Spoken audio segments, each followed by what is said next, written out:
We're going to talk to two captains of industry now, and the occasion is, of course, the 94th birthday of Nelson Mandela, Madiba Tata. I mean, for goodness sake, he should be writing a book actually about his lifestyle and his sort of fitness regime and what he eats, etc., because it's quite extraordinary that he should be still going strong, albeit a bit frail, at the age of 94. In the Cape Town studio with me is the CEO of Spur, by appointment to the South African family, I think is their phrase. Great restaurant that saved me on many times. It's Pierre van Tonder. And in Johannesburg, Executive Director of Vodacom, Mthobeli Tengimfene. Mthobeli, maybe I can start with you actually. You know about you're very nicely branded there, so you know about the value of a brand, and indeed so does Pierre at Spur now. I mean, how can you possibly quantify the brand that is Mr. Mandela?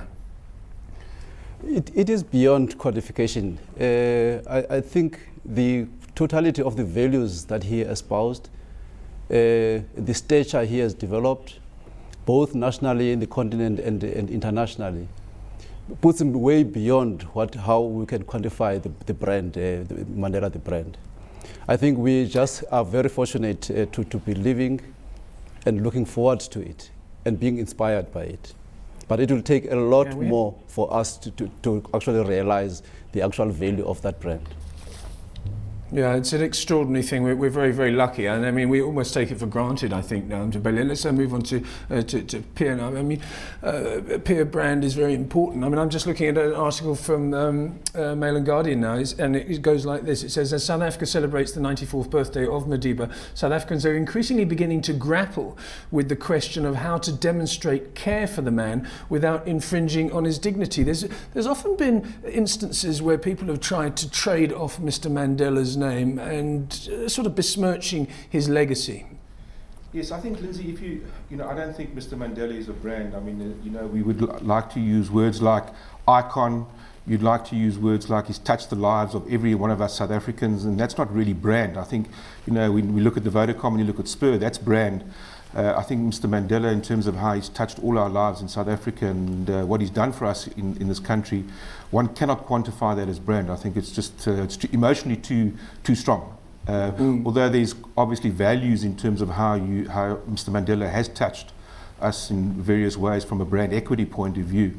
I think to try and put or quantify that is it's insurmountable. Yeah, it is. I think the one thing that we both, all three of us, must recognise, and the whole country must recognise, and Mthobeli, you as well, is that if it weren't for Mr. Mandela, our lives right now would be incredibly different. We might not be sitting here. Your company might not have been as successful, and Vodacom might not have been as successful as well. What are you doing to mark the occasion? Well, today we've started, Spur started in 1967 by our founder and chairman, Mr. Alan Amble. So we have donated today, started our Spur Foundation and contributed 670,000 Rand to launch the Spur Foundation on this very special Madiba birthday. We have been involved in the lesser fortunate communities of South Africa for many years in terms of feeding hungry children. The Spur Foundation, of which Alan is the patron, will now be launched, as of today, in terms of expanding that portfolio and expanding that brief into feeding hungry children in South Africa. Very good, and that would be something that would make Mr. Mandela's heart sing. I'm absolutely certain. Let's go back to Joburg now. Mthobeli, what about Vodacom? Vodacom, a massive organisation. What are you going to be doing to mark this auspicious occasion? I think we are celebrating Mandela's greatness by espousing the whole principle of volunteerism. So as a company, we have put together a program of volunteerism. We've got a number of initiatives therein, one of them being what we call Change the World, a program wherein we put volunteers in organizations so that they can help those organizations to grow. The second one is where we are asking our staff to go out. Today they are out in Baragwanath Hospital helping in the Smile Foundation, making the children there in Smile, because we see the importance of children in Tata Mandela. But we are also working towards establishing a platform through which we are going to be able to mobilize different volunteers, asking the volunteers and linking them to volunteering opportunities in whatever way people can volunteer in. So what we are doing, instead of just focusing on today, we are having a program for the year which focuses on a number of activities so that the spirit of volunteerism is with us every day.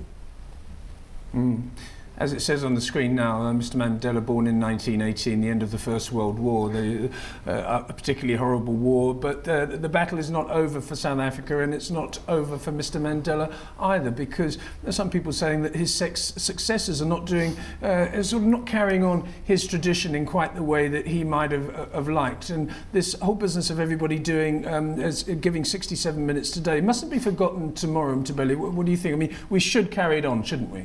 It should be 67 minutes every day. But I think what the important thing that he has done is to lay the foundation, is to lay the value system through which we'll all aspire to attain. I think that is the greatness that Mandela has brought into this whole changing dynamic we are living in South Africa. Quite right. Pierre, that's a sentiment I'm sure you echo as well. I mean, the fact is that, as I alluded to, we don't take Mandela for granted, but he's always there. He's a constant in our lives. And at some stage in the future, he's not going to be with us, but we have to maintain his memory, and we have to do it in a constructive way, I think. And as I said, not just 67 minutes today, 67 minutes every day or every few days. Do something.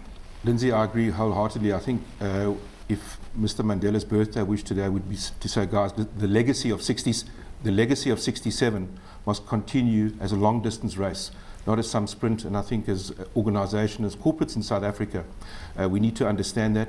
Hence, we're doing what we're doing because we see it as a continuous involvement in the community, not only for 67 minutes today, but a continuous basis going forward. And I think Mr. Mandela's wish would be that we all do so as corporates in South Africa. Any particular memory of him that springs to mind from your personal point of view? Yes, I was very fortunate in the year 2000, Mr. Mandela. We had a conference here in Cape Town, and Mr. Mandela was our closing speaker. Gosh. And I mean, to meet him at that stage and to be in close proximity and to understand what the meaning of Nelson Mandela really is to South Africa is one that touched my heart and will not be easily forgotten in my life cycle. He's got this aura about him, and I bring this up now with Mthobeli from Vodacom. Mthobeli, I gave a story at the beginning before we started chatting to Mashudu about speaking to Mr. Mandela on the phone in 1998, not knowing it was him. It's quite a funny story, and he took it very well because I may have actually said a profanity while I was talking to him because I thought it was somebody else. But then a couple of years later, I was at a well-known talk radio station in Johannesburg, and he came for an interview with one of the presenters, and he walked into the studio and we all lined up. And the extraordinary thing was, firstly, his height and his physical presence, but secondly, all the girls who were at the front of the queue of people that he had to shake hands with all burst into tears. It wasn't mass hysteria, but they were so emotional about seeing this extraordinary man, and that he has that aura. I don't know what your memories are of him. That is the magnanimity about him, is that he has got this stature. He evokes such emotions when he comes closer to you. But he has also a great sense of humility that makes you very awkward, because he'll come down, ask your name, ask your personal issues, and that just disarms you. So those are the very beautiful moments about engagement with Dr. Mandela. Yes, indeed. And he's at home at the moment with his family in the place of his birth, and hopefully he's having a lovely, restful, happy day. Okay, I think we'll wrap it up there actually. Mthobeli Tengimfene from Vodacom, thanks so much for your time this morning. Pierre van Tonder, CEO of Spur, thanks for yours.